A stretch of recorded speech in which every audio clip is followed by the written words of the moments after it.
This might make you all think. Life is real short. Life is not really long. Let's say the average person 30 years old. If you're 30 years old, you are not but about 7 years old. How can I prove it? Add up all the 7, 8, 9 hours you slept for 30 years. Out of 30 years, add up all the nights, last night when you went to bed and woke up this morning, you don't remember a thing.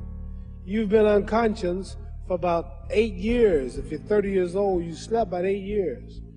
How much traveling have you done in 30 years? From the television station to home, to another country, to another city, to school, to church. You've probably traveled 2 years your life was spent just getting back and forth to where you're going. So there's 8 years of sleeping, 2 years of traveling. There's 30 years out of your life before you accomplish anything.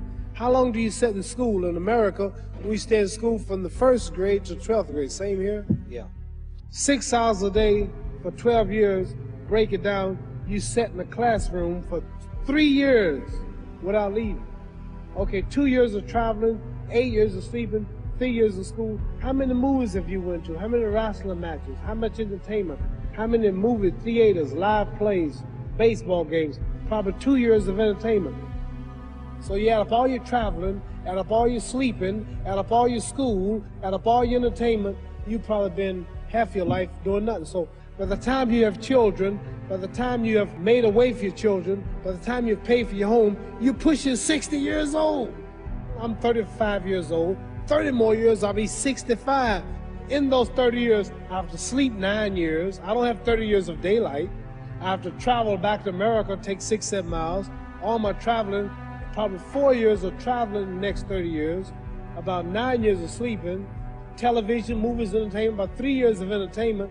Out of 30 years, I might have about 16 years to be productive. So it's how we can all break individual lives down. I want you to look at this sand timer and I want you to think about your life.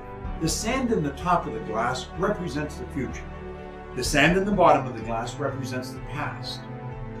Now, do you know, we know what's in the past, and yet we can't do anything about it. Do you know what the trick is?